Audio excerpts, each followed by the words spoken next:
Welcome to the ProMotion live session. Today we're joined by NIXED. What's going on, man? How you doing? I'm doing good, man. Just got done doing this live session. I'm pretty excited about it. Hey, man, y'all slayed it. And you're from out of Nashville. Tell me a Yeah. little bit about how you got started in hip hop, how you started working on this.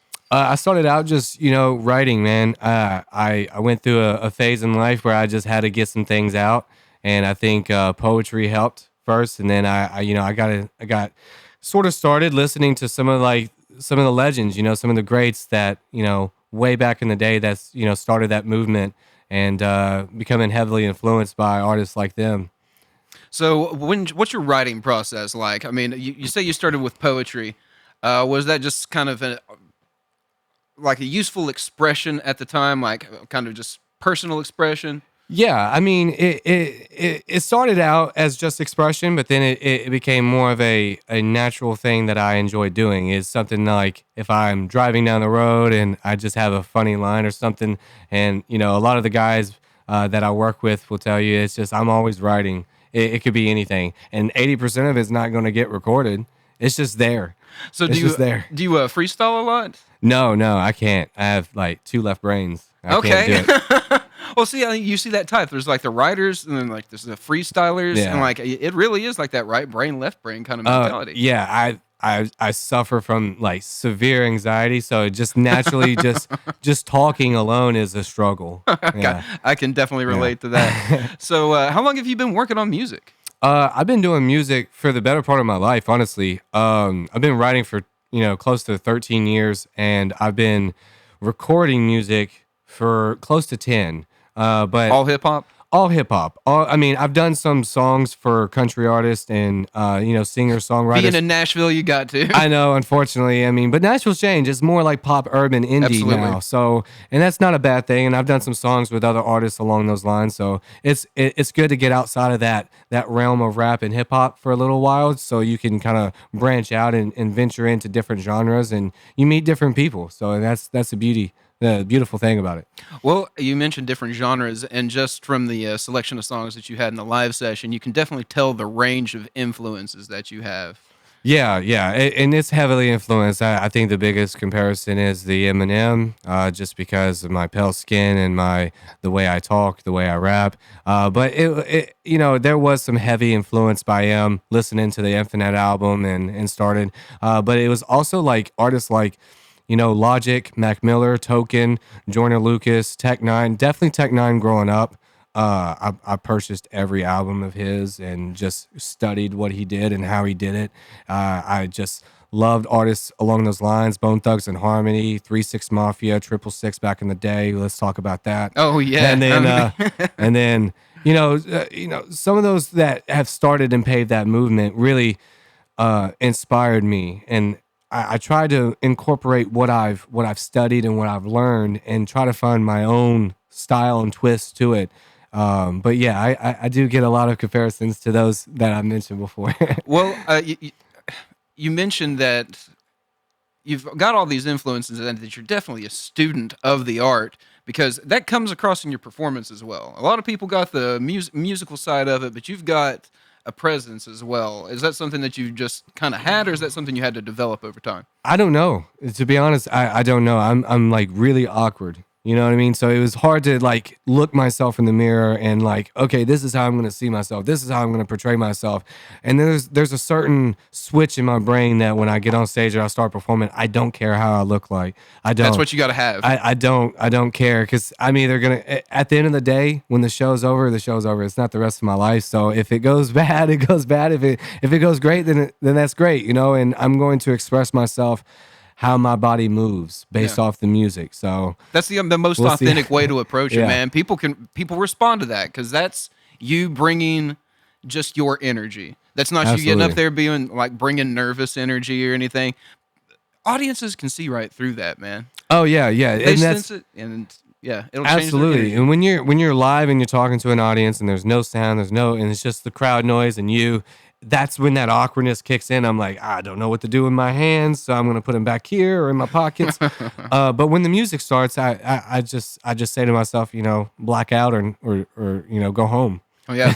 So what do you? How do you go about like producing beats and like working on beats, do you find like a couple of people that you want to work with? Do you search out artists? Absolutely, absolutely. I mean, just listening to some of the being heavily influenced to like earlier hip hop and rap, it kind of draws inspiration because I kind of like dabbling into different weird sounds. Yeah. And I try to see how far I can stretch it without it being bad. So the beginning process is really, it involves more on the lines of just feeling than hearing. It's like, okay, today I'm feeling like a boom bap style with some vinyl scratch, certain keys maybe one day and certain strings another day, arps another day. It's just based off how I'm feeling, really.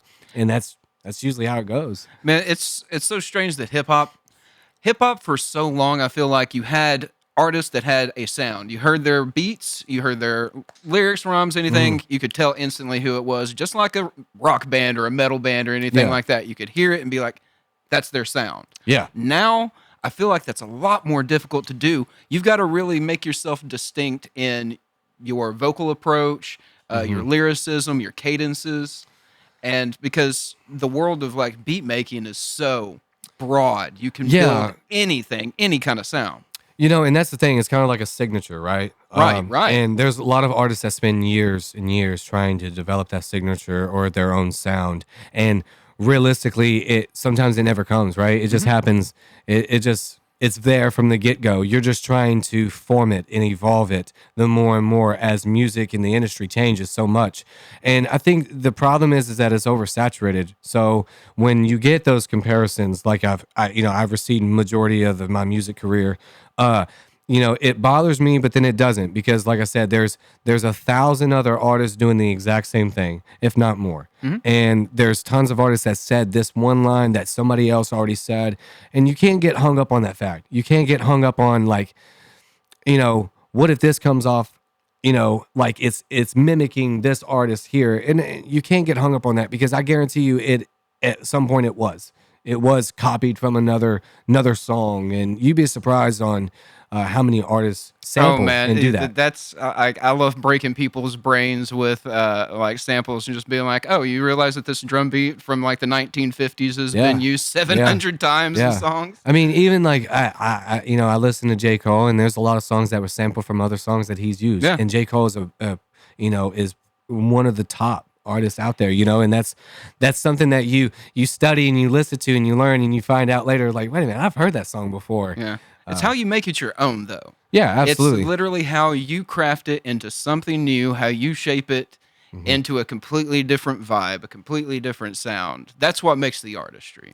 Absolutely, absolutely. And people don't get to see that side of it, right? No. They just see It takes so much time in the studio so much to time, and dissect. there's a lot of things that were thrown during this album when making this album of mine. And there was a lot of things that were thrown, and then there was a lot of heated conversations about it. So, and that's just part of it. People don't get to see that side. They hear it and they're like, oh, let's go ahead and grade it. Let's rate it. But if there was a behind the scenes camera and you got to watch that, I feel like more people would be impressed. Not just with mine, but so many other albums out that How much work goes into it, man. it's so much work. It's so much work, and it drains you. People don't understand. Like since this album, I have other songs on the back burner in the catalog, but I haven't written anything since this album. Yeah. I'm drained.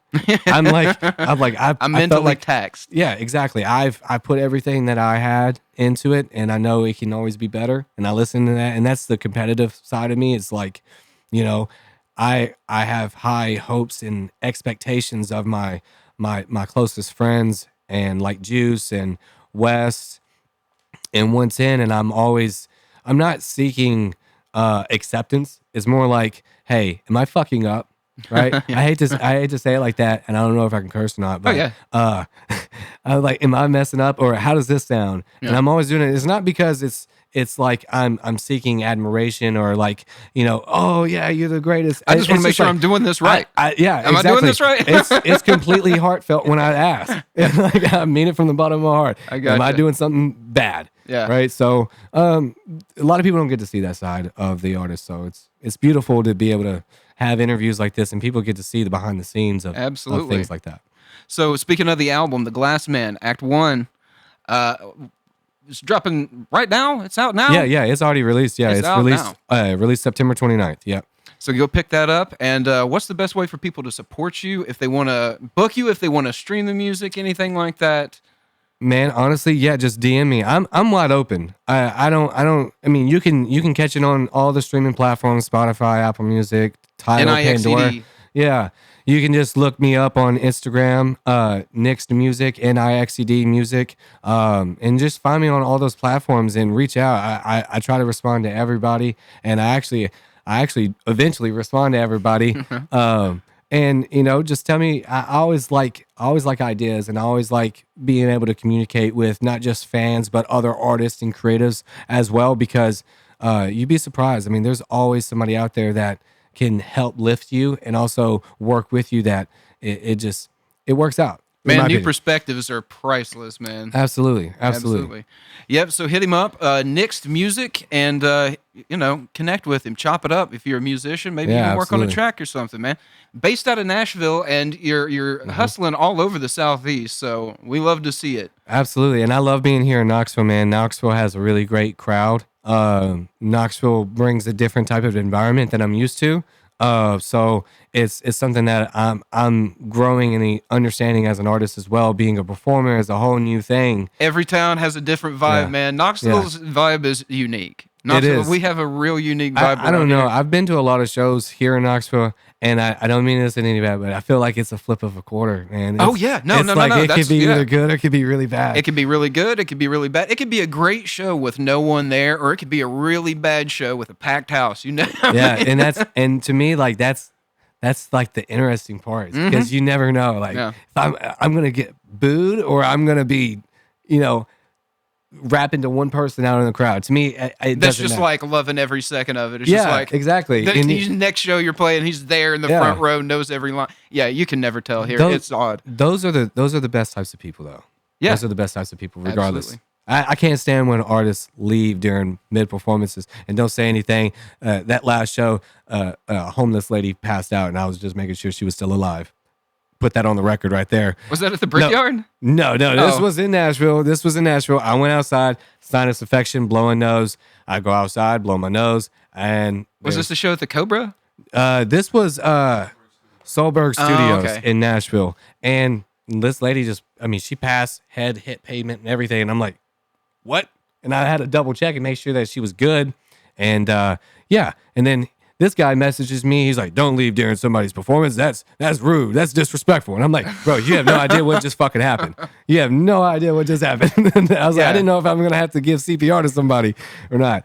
But yeah, no, it's it's great to have artists that stick around and being able to network, and also having those fans that stick around and listen to the other performers. Just because you're there to see me or somebody else, you never know. You can always find new creatives. That's my thing. Is like you came out to a show. I mean, you paid to come out. Yeah. Like, well, why leave early? You're going to be another 45 minutes. Yeah, Stick exactly. around for the band. Oh yeah, stick around. And if you don't like them, drink Yeah. more. Eventually, they're gonna sound good, and there's nothing wrong with that. I mean, I don't expect everybody.